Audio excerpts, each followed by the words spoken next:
Let's have a conversation now about political parties again and the way political parties are promoting the minority groups in the country and the special interest groups in the country. Now, we know that our democracy should be looking at those special interest groups. Number one, so the minority communities, they are those people who are basically called minority communities. If you count them, people who speak that language, find 100, 200, 1,000, 1,300, political parties should have a way of making sure that they recognize them. Persons with disabilities, various kinds of disabilities, how are they promoted in their political parties? When you talk about the youth, those are not the majority, but they're a special interest group. So how does the political party promote the affairs of the youth? Gender. How does a political party deal with gender? All these issues. We have these vehicles called political parties, but are they aware that they should be doing things? Now, somebody here will tell us that Jubilee Party does that because she is the national chairperson of the persons with disabilities in the Jubilee Party. Wanja, Maina, welcome to Kenya's biggest conversation. Asante sana. I'm happy to be here. Welcome back. Yeah. You've been here before. Yeah, during Corona, I remember. Yes, but I'm also a very big fan of the show. And to be fair, when it came to the eulogizing and celebrating Kibaki, I couldn't think of a better station that brought very unique voices. I was really impressed, actually. Yeah, you did a good job. When you just repeat that again? When it came to eulogizing and celebrating Kibaki, Yes, I think Spice mlifanya a good job. Ngari Gituku, these other people, they really humanized him and brought a very unique. I got to learn more about him, sadly, at his death, but it was really nice. Yes. Asante. Welcome. Wanja, thank you for joining us today. Yeah. So, national chairperson, persons with disabilities, Jubilee Party, what's that?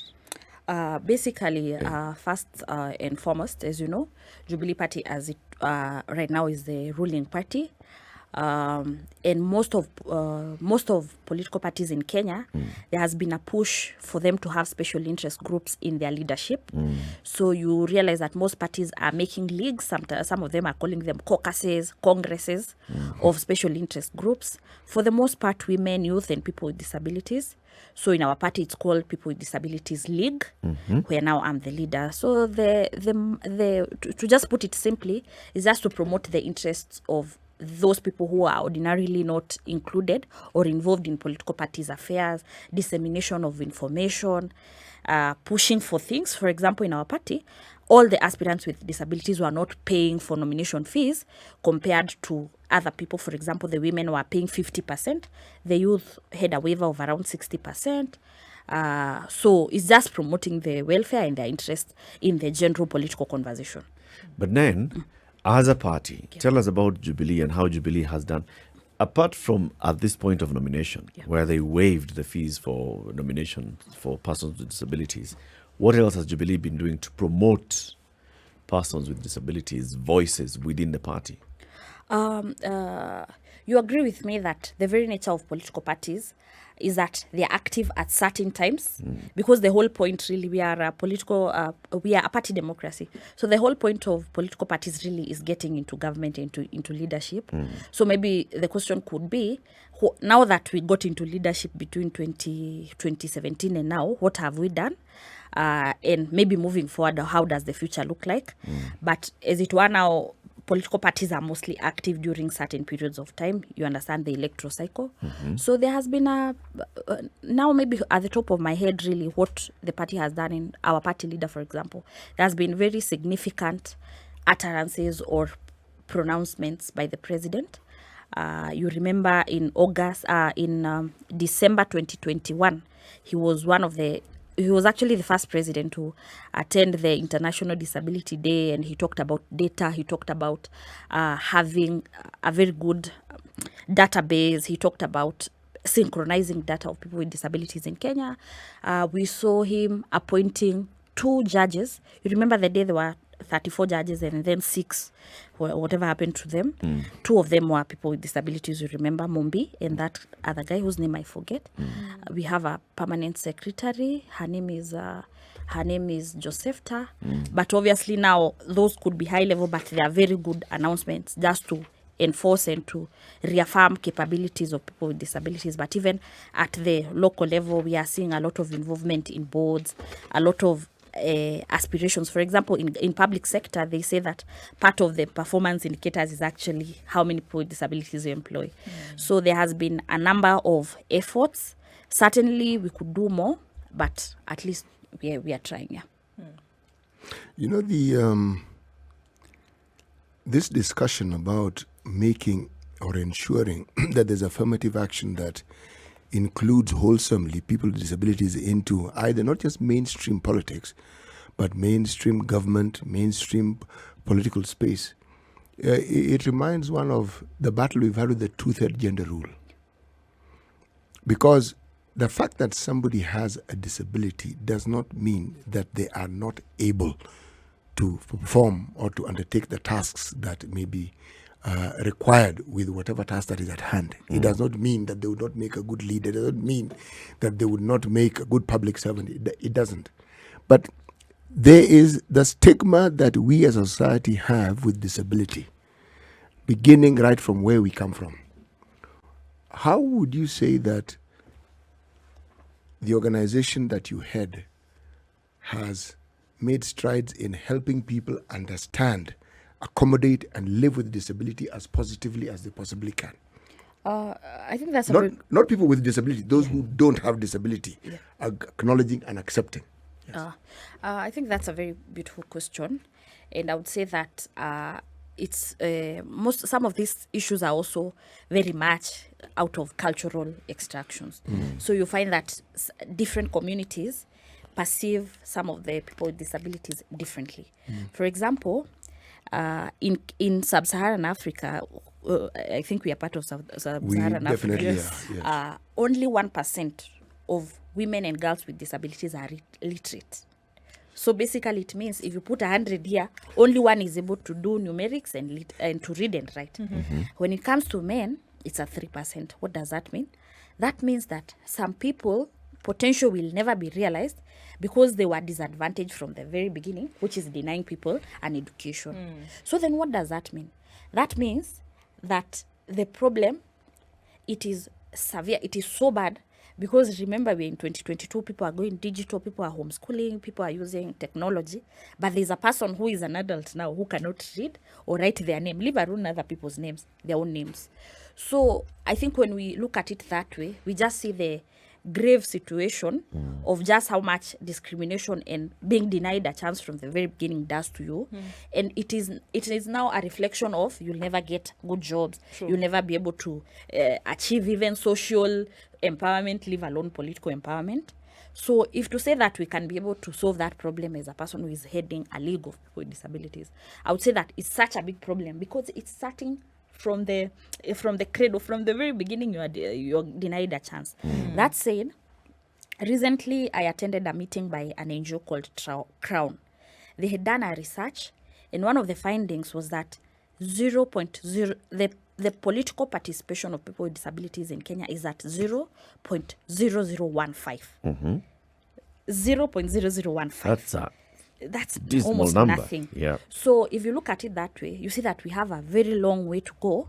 But then at the same time, the situation is not very bad because in our party, for the first time, we had the highest number of aspirants with disabilities.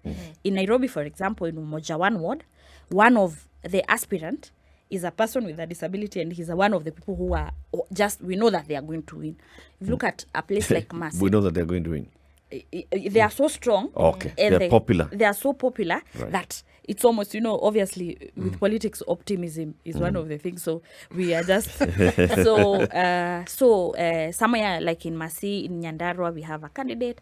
So we are also seeing that while the numbers are not as impressive as we'd hope for, we also have people who said we want to be voted for as well.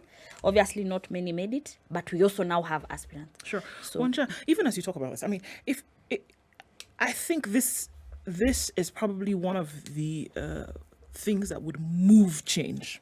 And hear me out here. The reasons as to why people do not send their children with disabilities to school are very many. There's the whole stigma, there's the traditional and cultural belief, there's the fear that these children have been bewitched or whatever. There's the logistics as there's well. the logistics. You will not send this child to school where other children go. There are many, many reasons. Without the realization that something is possible, there's also the financial constraint and burden that is upon many parents to send children with disability to a special school kind of thing, if that was necessary. And there's also the lack of knowledge and understanding that, these kids would do just as well as anybody else if given an opportunity. So essentially what we are saying here is that the minuscule number then of those living with disabilities that are literate, that as you've talked about now, then need to be given an opportunity in mainstream leadership to then highlight some of these things. Because without that, those numbers will remain dismal. So are we essentially saying this is a different kind of demographic, Wanja? Am I hearing you say it's a different demographic because we're not talking about populist politics here. We are talking about need-driven and need-based politics, whereby we're saying put people in these positions where they can influence decisions for the future, because you have a whole population of people who are wasting away because they have not been given an opportunity. Is that where we are going? Yeah, I think that's where we're going, and I even love that description, need-based politics. So rest assured, I'll use it more when I'm doing my. So you remember when I was here, maybe for those who listened, when we were talking about Corona, there were some counties that had denied some of the people with disabilities opportunities to serve in the county assembly. Right. That in itself, that Corona situation in itself brought forward the disadvantage of not having people with disabilities in the table and in the tables of decision making, because if they were there, maybe to get resources, to get consumables and commodities would have been easier, because their voices would have been relevant in the county committees and what have you. But the way you've described the challenges, bullying, financial constraints, in fact, it reinforces the fact that we still need more people in political discourses, because people always think that to be in politics is maybe in the county assembly or in the Senate, but also to be part of the process. For example, in my political party, the political direction that our party leader has given us is to support Raila. It's out there. When we had a special meeting with Raila, and I remember we just talked about his 10-point agenda, and we tried to sort of tailor-make them to our needs. One of our submissions was educators for free. That means, because you see, right now people are setting agendas, people are setting manifestos, people are listening to people. So when I consulted with my people and we had a special meeting with him, we told him free education up to the highest level, of which the highest level is like university or tertiary institutions. Those issues we've raised, like bullying, financial constraints, they are real. And we also know now, when we get political a bit, you remember when we were having those discussions of 1 shilling, 1 man, one woman, 1 wife. I remember there were discussions around some kids are more disadvantaged than others. For example, there is my friend, when I was at University of Nairobi, was being paid for his master's by one of his counties. From an entire county government sponsoring. Yes, he was doing economics, I remember. And it is also a fact that a child in Ruiro who has a disability, if they are given a bursary, it will be a big miracle if it's 5,000. So then it tells us that we still need to be in the mainstream conversations, so that when people are talking about 1 shilling, one school fees, it is also a reflection of what that child in Ruiro will get vis-a-vis the other child, because of their population, because of their disadvantages. So whichever way we look at it, the involvement of people with disabilities in discourses, in setting up manifestos, in making sure that their political commitments and accountability around these issues is an advantage for us. Remember, these are people, as you've said, the society, the barriers, the society, and one of the barriers is actually attitude. How you said a person can be able to do anything they are able to do. But you see, the perception, perception is reality. These people are so incapable. They are angry all the time. There are so many barriers that come. It's like a perception barrier that is actually, That hinders people from giving you opportunity because there is already how they are viewing you. Yes, and it's reflected everywhere. So really much. And I remember, speaking of education, which I'm very passionate about, there was a time I was doing some work with another NGO, and one of the reasons why there is actually a correlation between education and nutrition. So some of the kids were refusing to take porridge and tea because the toilet is funny. So they didn't want to tell their friend to keep taking them all the time. So we are also seeing now the very need for people with disabilities everywhere. For example, CDF does a lot of work around construction of schools. If you have a very strong person in the CDF committee, they will have 2 toilets that are accessible, resembles accessibility, so that child will not refuse to take tea because they feel like peeing and their friends will be tired with them. So there are a lot of the being in the tables of decision making everywhere is good for everyone. Yeah. You see, that issue of being at the table for decision making is actually guaranteed in the Constitution, in the Bill of Rights. Article 54 of Kenya's Constitution 2010, persons with disabilities, 54.2 says, the state shall ensure the progressive implementation of the principle that at least 5% of the members of the public in elective and appointive bodies are persons with disabilities. So we talk about two-thirds, we assume that that's the only requirement. There's at least 5% of people in all elective positions should be persons with disabilities.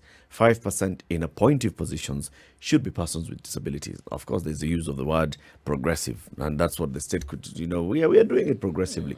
What basically it means is that the next parliament should have 15 out of the 290 elected members of parliament Should being people persons with disabilities. 2 out of 47 senators, 2 out of 47 women rep, 2 out of 47 governors, persons with disability. At least 75 MCAs nationally should be persons with disability. Now, we talk about, progressive. But if you look even at our current parliament, of the 15, which is the desired number to start with, how likely are we to get 5? There in the Constitution somewhere, I've forgotten where, they also say that at least male and female to be nominated in the county assemblies. So if we comply with that, 47 times 2 is 94. So at least we'll have headed somewhere. Yeah. But also now, because we are trying very much, we're also saying we are able to vote and to be voted for. So we are also working with the assumption that there will be more that will be voted in to sort of complement that number.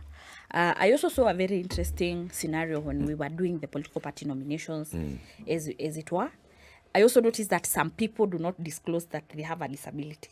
So I was just looking. One day I was just at Jubilee House and I was seeing some people, and just the way you can see they have a disability. So, but when I look at the records of the aspirants, some of them are not disclosing, probably for fear of being discriminated by virtue of maybe having a disability. So that's also another debate. Yes. But you've talked about the law, Article 54 and Article 55. Maybe you can also talk about the intersectionality, where we are also saying, even though a person has a disability, they are also a woman.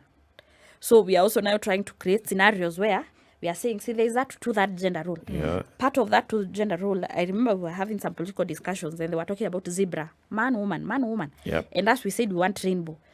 Woman from the rural area, woman from the marginalized community, woman with a disability, woman from Nairobi, woman from Kibera, woman from Westlands. Where now we are also seeing some sort of a rainbow in terms of the women, because we can, it can be a woman who is a youth. It's represented So there's demographic within the demographic within the demographic. That is it. So it keeps changing. Yes. So I'm hearing you saying that we need to be deliberate to the detail in terms of exactly who then, because who are you taking into consideration? If you just say person with disability, then are you taking into consideration the woman who also needs to be recognized? And then, so we need to be intentional in all of this. And I think one of the ways in which that happens is that it has to be an in-your-face conversation. It cannot be something that you talk about on Tuesday and then forget about until the second Tuesday in June kind of thing.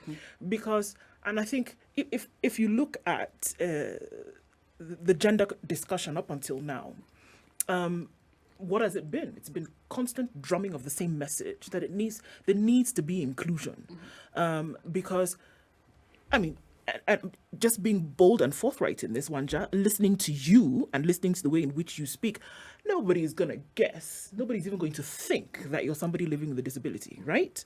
Two, the in many cases misconception in our minds that whether somebody is able based on whatever inhibits you physically, then also is something that needs to be removed from the minds of many people, and it only can be done if the conversation continues. And I dare say yes, if people are then allowed to be put in these positions of mainstream leadership. Otherwise the conversation will not be made center stage. Yes, mainstream leadership, and also mainstream billboards, mainstream advertisements on your face everywhere, mainstream promotion of product, mainstream promotion of media. So those kind of, but also just to just talk about the Article 54. I remember there's a time we had called Mother Karua together with my friends, young women. We were just talking to her, and she told us, if you're a minority, a special interest group, you have to be vigilant. So whereas Article 54 is a big assurance, people who want to take away resources from others can feign ignorance. They can just decide to take. I'm not talking about theft. So every day you have to be vigilant. Wanja, it is theft. It's theft. It's theft. You have to be vigilant. But also I'm liking the legislation which is complementing this. For example, recently, you remember the political parties 2011, and then it was amended this 2022. One of the things, and I'm actually loving ORPP because she's our ally. I don't know if it's by default or by design, or she's just helping us. One of the things that we saw in that amendment is that 15% of the political party funds allocation will be based on the number of special interest groups in the leadership. And also she is making it a compliance issue to have special interest groups in the leadership of political parties. That in itself is complementing what the Constitution is saying, because she's saying, you bring me your list, but make sure you're complying with all these complying. things. So Let's take a break. It's 29 minutes to 8, Kenya's biggest conversation. Wanja Maina is the national chairperson of the Persons with Disability League within Jubilee Party. We are talking about the place of persons with disabilities in political parties and what political parties are doing to promote the affairs of persons with disabilities. Good morning. This is the Situation Room, the only way to start your day. We continue the conversation. C.T. Muga, Ndu Oko, Eric Latif, and our guest, Wanja Maina, the national chairperson of the Persons with Disabilities League within Jubilee Party, the place of persons with disabilities in political parties. So with all those things that we see, guaranteed rights in the Constitution for persons with disabilities in positions of leadership, Wanja, with the various pieces of legislation, just like you reminded us, the Political Parties Act, which now says we shall recognize a political party that promotes persons with disabilities by even how they receive the share of the political party's fund and all. You're in Jubilee, okay? So if I just want to start with the 5% of elective positions, do we have at least 5% of the persons that Jubilee has presented to the IEBC in their nomination list being persons with disability? Remember that requirement for the 2/3? There was the issue of compliance with that because of a court order. This one, there's no court order. But does Jubilee have it within themselves to know that there's a 5% at least? Do they need a court order to actually adhere to the dictates of the Constitution? Yeah, actually, speaking of the 2/3 also, there was also another court order to say that the political parties are also not bound to present a the that is compliant to the 2/3. You remember the time IBC had, anyhow. Maybe the issue of compliance of the 5%, it can start from the beginning of compliance of the people who are aspirants. For as long as you've disseminated the information, these are the deadlines, the timelines. You can only work with the people who want to be aspirants. Yes. Understandably so, because when we look at the place of people with disabilities in terms of empowerment, in terms of that hierarchy, political empowerment is sort of at the top after you've been empowered with information, socially access to information. While I might not have the figure at the top of my head, I'm very sure that we didn't have a lot of aspirants who have disabilities. And this could be many things. Not many aspired for the political. In fact, I actually realized that different people there's a day someone told me that they are called ghost aspirants. There are different people who aspire for different reasons. For example, there were people who were angling for the BBI it might come through, and BBI had said that the people who will be considered are the best losers. So some people had aspired to the extent that BBI will come through and then they'll get They'll something. be picked as best losers. Yeah, so they'll be picked as the best losers. So there were different people who were aspiring. There are people who participated in the negotiated democracy and they got a soft landing. Maybe not the MCA, but maybe or the MP, but they were, there were different give and takes in terms of the negotiations. So are we at the 5%? Are we at the 5%? Really, no. What has Jubilee been doing in the last 5 years to promote this? To identify, encourage, and promote persons with disabilities to come forward and seek elective positions? Has Jubilee been running those programs across the country and saying, okay, we have identified, these are the people with disability. This is who they are. We've sensitized them. We've given them political awareness on what their rights are. And that's saying directly, we are looking forward to supporting you in your quest to be a leader, a political leader. It's an expectation of a political party. Is an expectation of a political party correct? I think doing that could be directly or indirectly. I think the directly really could be some of these pronouncements, as I said, by this, when it comes to issues of politics, I realize the power of the party leader or the figurehead of the party. The party also nominated MCAs and senators, Maura and this other guy, to parliament. Obviously, the issue of jobs.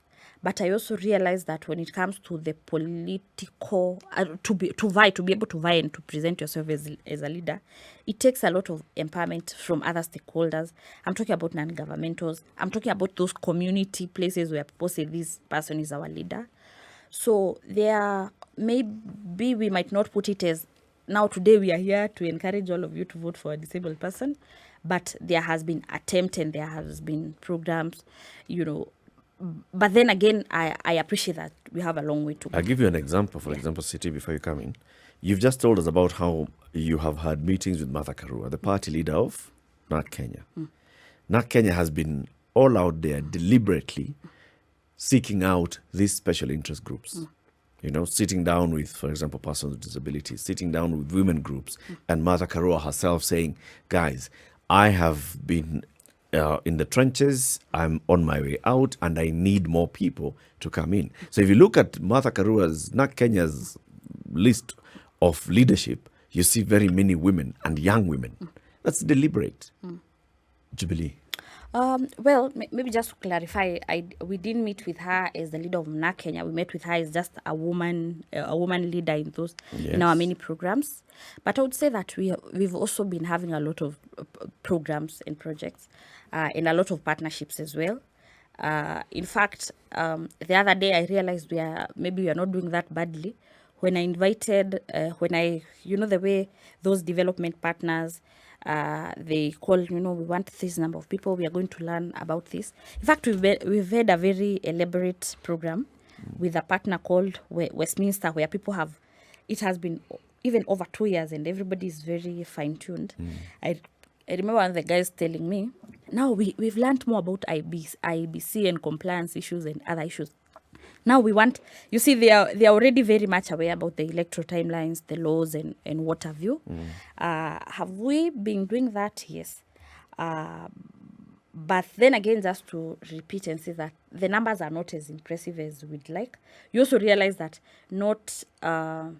political empowerment is a whole, is just at the top. So you have to make sure you've been able to get the people.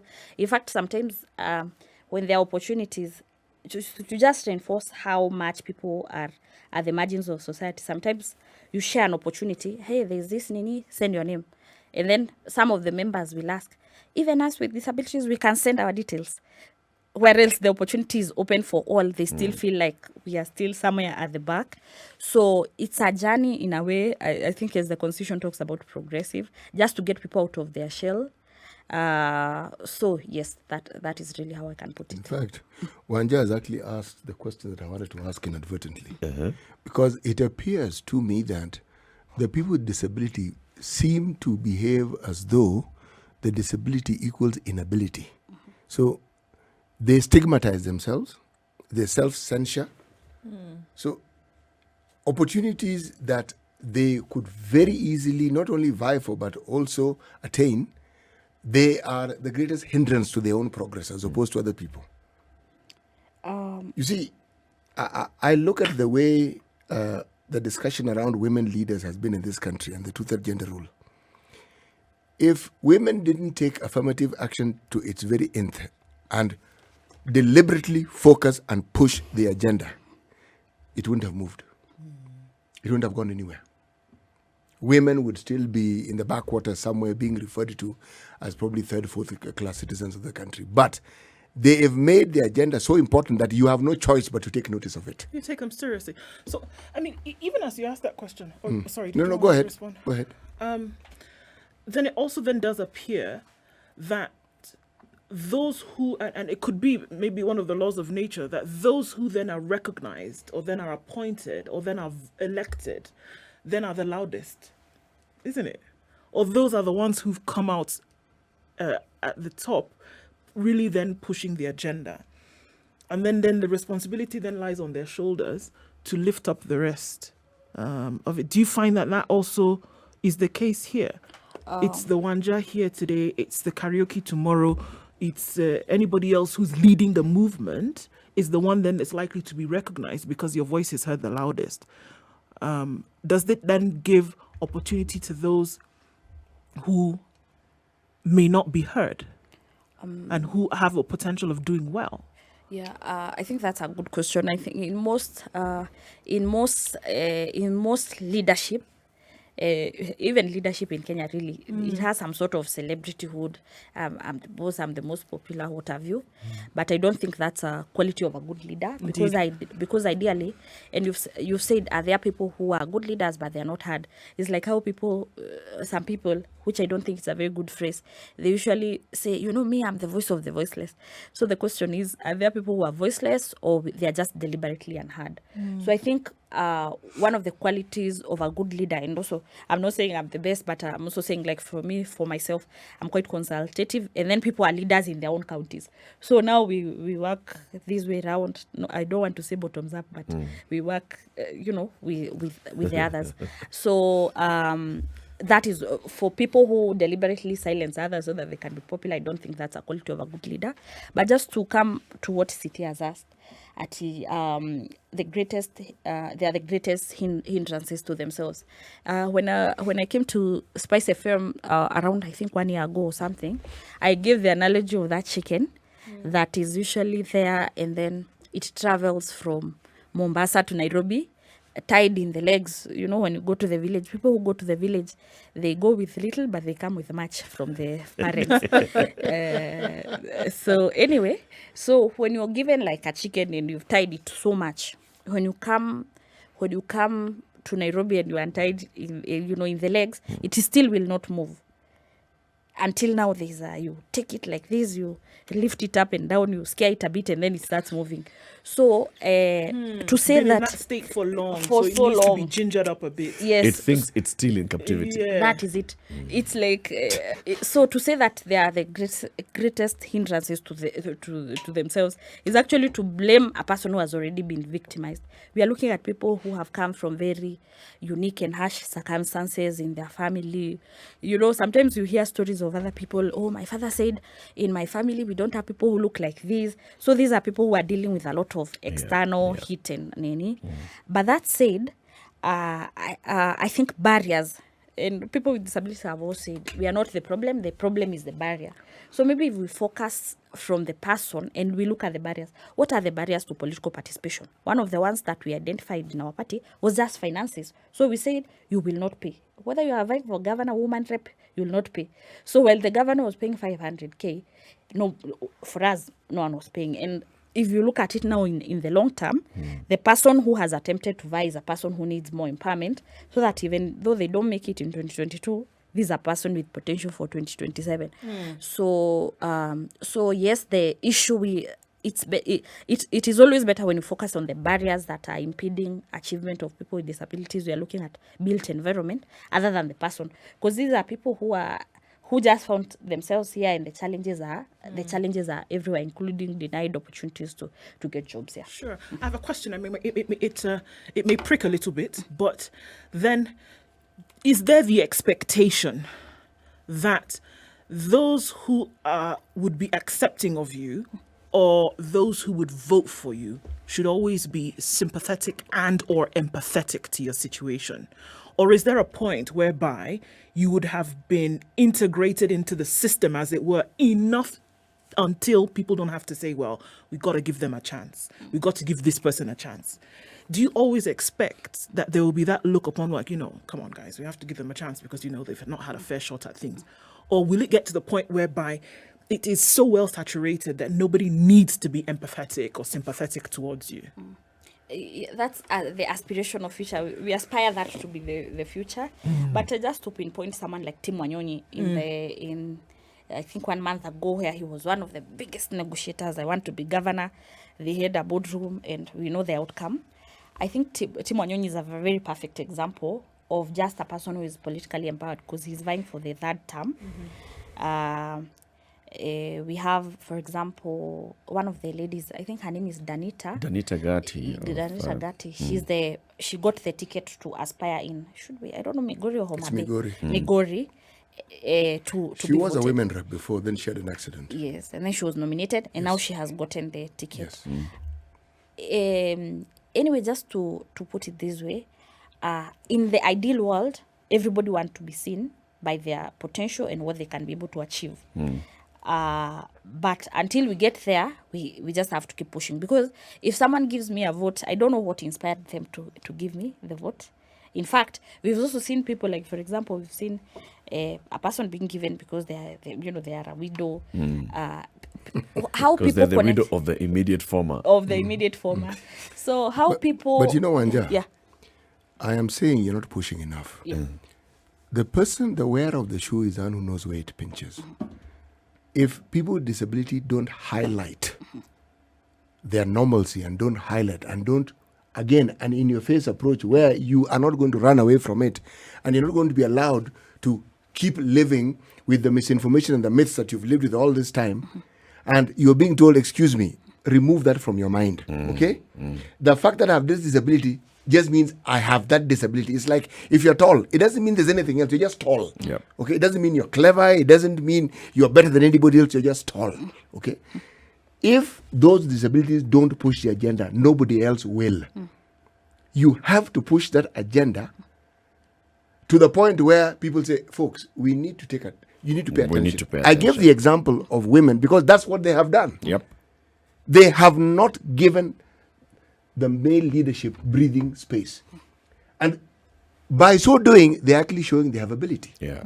You can, and you see, and by so doing, they're defying the narrative that has been there constantly. Now, with disability, most of the narratives are silent.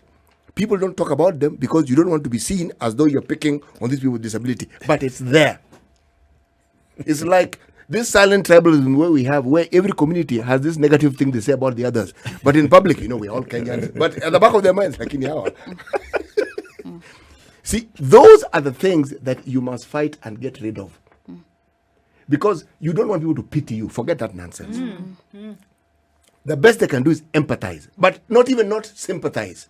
No. Instead of sympathy, they ought to be concrete plans that are there to ensure that the abilities you have are brought to the fore to enable you to do what you can actually do. But in the case of most people with disabilities, that thing doesn't even see the light of day. it can't be done for you. You have to do it yourselves. Remember, for the longest time, there was this Kenya school for the disabled in Thika. It was the best known one. But over time, private institutions, public, we have more than 50 schools, special schools. Yep. It tells you the need has been recognized and it's no longer something that people keep hidden and locked up. Now, the opportunity is actually there. And this election, you, for instance, as chairman, Chairwoman.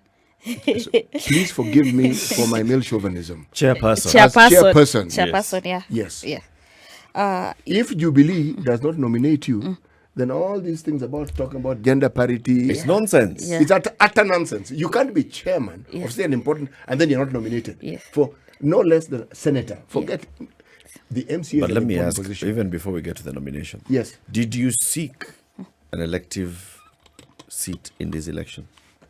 Thank you very much. Yes, I did seek for an elective seat in Mathare constituency. Okay. But we participated in party primaries, stroke negotiated democracies, Yes. stroke discussion. Yes. And there was a better candidate, and I was Better happy with a person who emerged. So Bahati ahead, was better.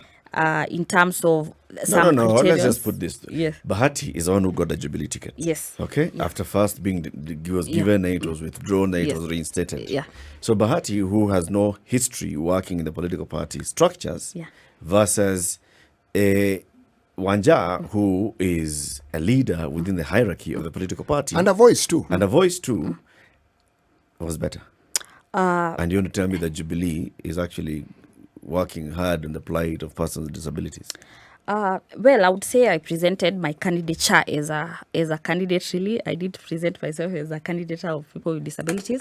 But even that said, I still, based on some scenarios that maybe we cannot get to here, I still felt that the task at hand of organizing, making mainstreaming our league was also an important task. And with a negotiated democracy, sometimes there's a soft landing. Probably there's give, there's take, there's discussions. So personally, I was happy with the outcome. Okay. Yes. Where? I am not happy with the outcome. Okay. Okay. So if you're happy, it is good. I am not happy with that particular outcome. Yeah. Where should the focus be, Wanja? Because, look at other areas. Looking at the gender card, the focus then was on political parties to set up mechanisms that ensured that there would be this balance, right? So where should the focus be for people living with disabilities? Because, again, going back to that thing that we are saying, that we are shutting out a significant amount, or rather a significant percentage of the population by not taking into consideration what people with disabilities then can do beyond championing their own rights. Because I think maybe there could be a misconception here that if you put people of disability in positions of leadership and governance, all they're doing is championing the rights of other people with disabilities. And I think we can go beyond that. I think it ought to be beyond that.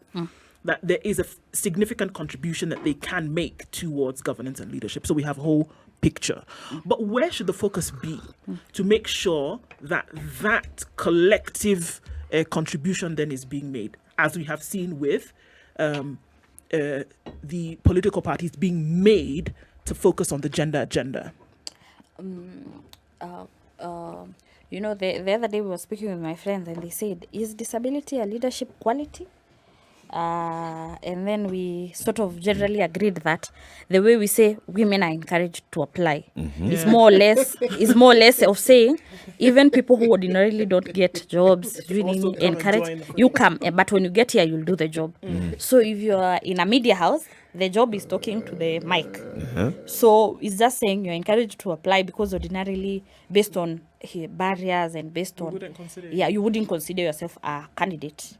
However, people who have disabilities, as you said, they can be able to work in other areas, economics. People, actually, back in the day, all people with disabilities who qualified to go to university were forced, I quote, to go to KU and study special education. So it took a lot of pushback for people to say, no, me, I don't want to do education. Yeah. Because even me, like, I remember when I was young, you've talked about that school in Thika, that's where I went to school. Generally, the aspiration was to be a teacher. And then for me, I don't, of all the things, I don't think I can be a good teacher. So now you realize, now people start saying, oh, me, I want to be a lawyer, me, I want to do economics. One of the pitfalls of, for instance, the people with disabilities whom I came across in university was the braille. When people are taking notes and writing, that braille is noisy. Okay? So people who had visual disabilities had to have readers and they had to volunteer.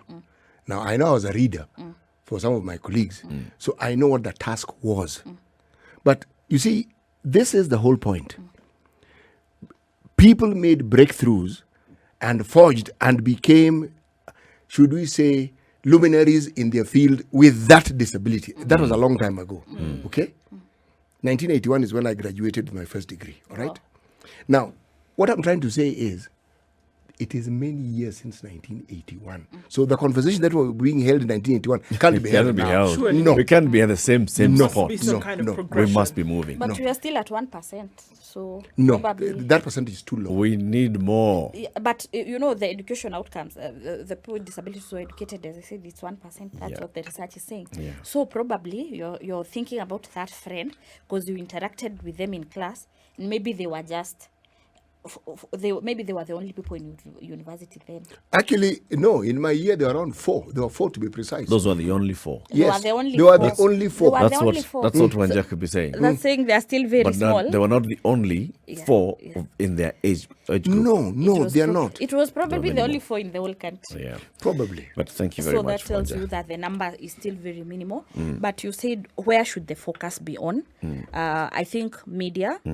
Media is a good ally. Media has been bringing a lot of programs. I've even seen media giving opportunities to aspirants, still a good thing. Removal of barriers, subconscious barriers.